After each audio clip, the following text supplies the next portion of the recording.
So yan mga kalodi, no. Yan yung uli natin na manok. So tanggalin na natin mga kalodi. Para tayo ano, mailagay natin ulit yung panghuli, no. Panghuli natin. Okay. Medyo maulan mga kalodi. So, ito yung nahuli natin, no. Malaki-laki din to mga kalodi, oh. So, mga 1 kilo rin to. Ito inikot-ikot niya yung ano niya, yung tali niya, oh. Inikot-ikot niya dito. Kaya dinoblihan ko na rin to kanina kasi bago kuha ng video kasi baka ako makawala pa. Kaya dinobli-dobli ko na yung tali mga kalodi. Dito siya. Yan. Para baka kasi ano na eh. Yan. Okay. So ito yung ano natin, silo number 3. Oo, number 3 mga kalodi, no. So ito yung huli natin. Yan. Mga kalodi.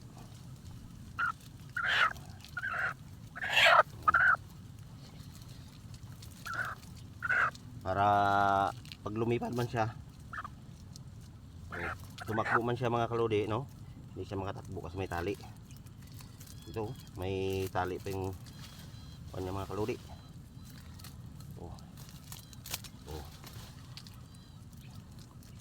Kung ini-expect natin mga kalodi ay ang mahuli natin ay bayawak, pero today as of now nahuli natin ay manok. Pero hindi na rin masama, no, at least kahit paano may huli tayo. So mga 1 kilo rin to mga kalodi. Ano mga kalodi, mga 1 kilo rin to. So lagay muna natin sa dito ulit. Okay, habang ibabalik natin yung ano, yung pansilo natin, no. Yeah.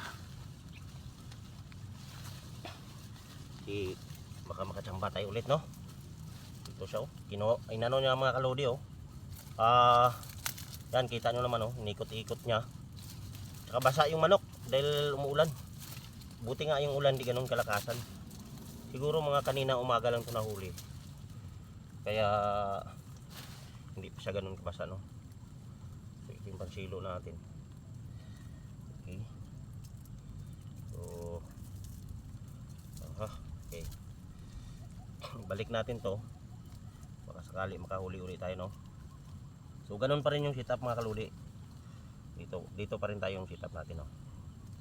Yan, gaganyan lang siya para bayawak man o manok or malalaking ibon, mahuli pa rin.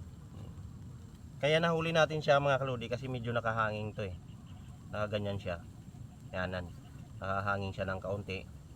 So malamang ang pag-apak nun na ganun niya hanggang sa ano, natumba yung video natin mga kaludi.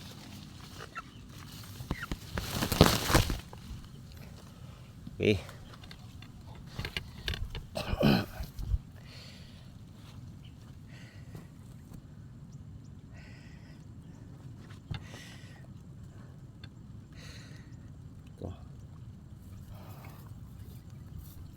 So yan lang, no mga kaludi, no.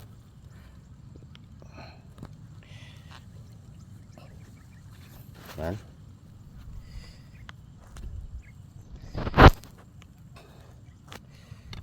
Yan. So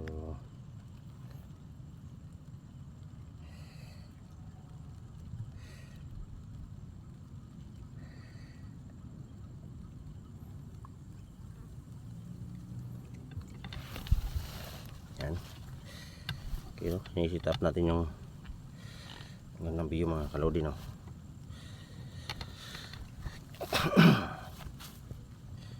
Hindi talaga nakawala yung chicken, gawa ng medyo maulan din. So yan siya mga kalodi. Ayan.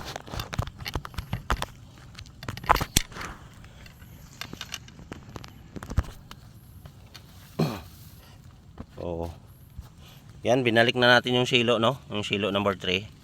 Ayan, nakabalik na yan. So kaya nahuli yung manok mga kalodi dahil yan nakahanging yan. So pumasok yung paa niya dyan, no? So ito siya, basa pa. So ito yung ano natin, no? Nagsambahan natin mga kaludi. So maghanap pa tayo dito yung isa natin, no? So ito yung isang huli natin. Ito yung isang huli natin mga kaludi. Tapos ito yung silo na ito, ibalik natin. Ito kung nakita nyo, bumagsak siya kasi dumaan dito siya, nakalusot to siguro. Doon siya nahuli sa pangatlong silo natin. So ibig sabihin okay, success yung ginawa natin, no? So sana makahuli pa tayo uli. Yan mga kaludi, no? Yan, ganyan lang siya. Yan, okay na.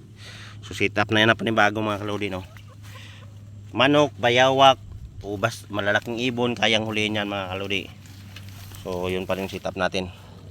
So kunin natin yung pangalawang huli dito sa unang silo. Ito siya. Yan siya mga kaludi, no?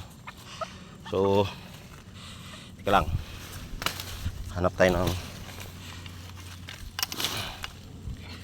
ganda-gandang pwesto mga kaludi, no? So yan. Yeah. Yan yung ano natin mga kaludi.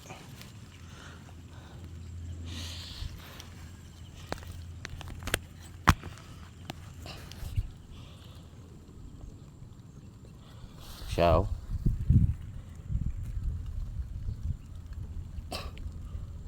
Mga kaludi, no?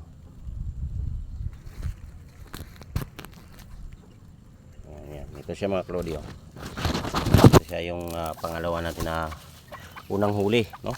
So inikot-ikot na rin. Yan kung makikita nyo. Yan yung tali niya. Yan. So inikot-ikot na rin. Dalawa silang nahuli natin. So tanggalin na natin siya, no, sa pinag-anuhan niya para ma-prepare na natin uli yung kanilang ano. Okay. So, bago to natin iniwan kanina mga kaludi, no, dinoblihan ko to yung ano niya, yung tali. Sinugurado ko na hindi siya makawala bago ko iniwan. Oh. So ito, basa din ng manok. Babae to, so bala kung hindi katayin to, padadamihin natin. Ito siguro yung tinatawag nila na ano, wild chicken, no? Yung mga manok na laking bundok. Masasarap daw to, eh. Okay. Masasarap daw to mga kaludi, no? So yan, kanina dinoblihan natin, no? So okay to. Ito yung huli natin na pangalawa mga kaludi. Siguraduhin natin kasi baka makawala pa, no? Okay. Pero hindi natin ito kakatayin. Kasi mas tingin ko lalaki pa to, eh. Medyo mailap lang to. Kasi nga laking bundok to. Okay. Yan. Sure natin sila.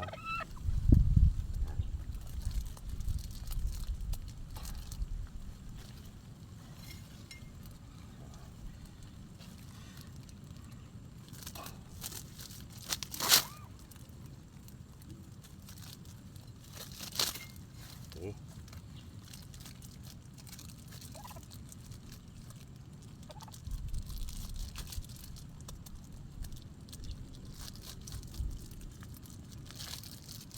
So, ayan.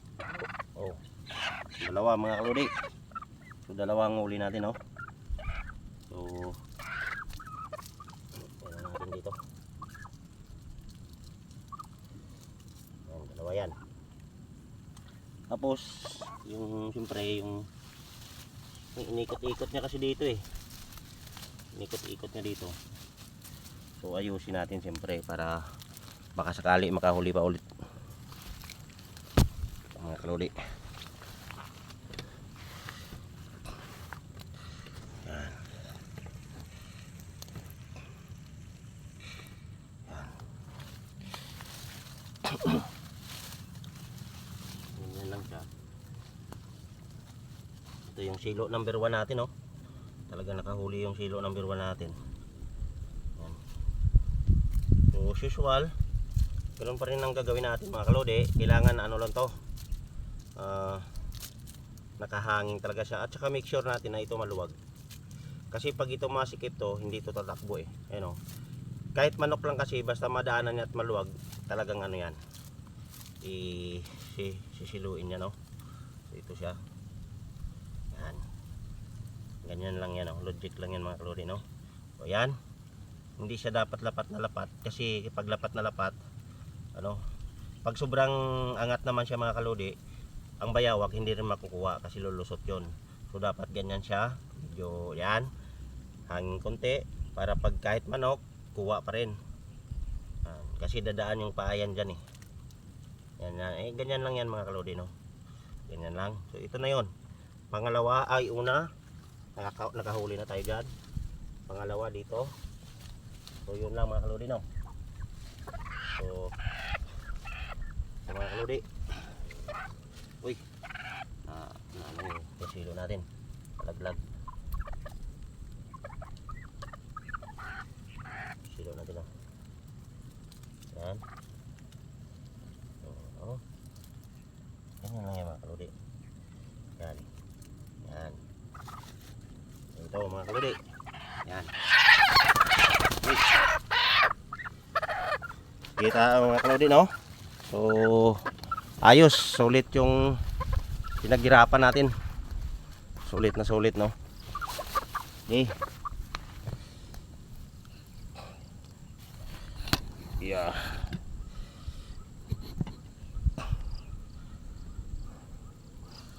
Yan.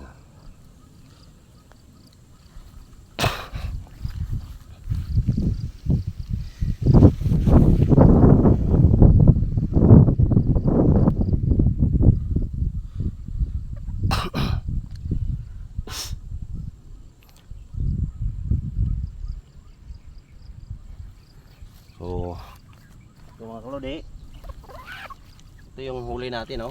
Dalawa mga kalodi. So ano, sa mga manonood natin, siguro mga 3 kilo to dalawa. Sa manonood natin, no, thank you so much talaga sa walang sawang suporta sa panonood ng aking mga video YouTube. Thank you so much. So nalaglag. So yun lang mga kalodi, no. At sana pagbalik natin dito ulit may mahuli pa tayo. So ano to, ito yata ang tinatawag nila na wild chicken, no? Yung mga, kung sa Ilonggo pa, mga alahas na manok. Sila yung mga manok na ano, yung laking gubat. So kung makikita ninyo, yan maliliit yung ulo. Oh, parang ano yun, ito, ganun din, pareho sila ng ulo. So siguro magkapatid to, huli natin, no? So yun lang, no. So sa ulitin, no, pagbalik natin sana may mahuli pa tayo. So yun lang naman yung ano natin, purpose natin dito. Actually yung plano natin mga kalodi, yung ulihin sana natin bayawak. Kaso lang ito, sa imbis bayawak na uli natin manok. Pero at least kahit pa paano may nahuli tayo, no. So sulit naman to mga kalodi. So ang gagawin natin dito, ito bata-bata pa to. So hindi muna natin katayin to. Palaki-lakihin muna pa natin, no. So yan yung plano natin dito. So basa sila, oh, mga kalodi. Oh, basa sila dahil sa kuwan ng ulan. Sa kung makita niyo makulimlim. Ay tika, yung ano ko, yung silo number 1 na tanggal mga kalodi.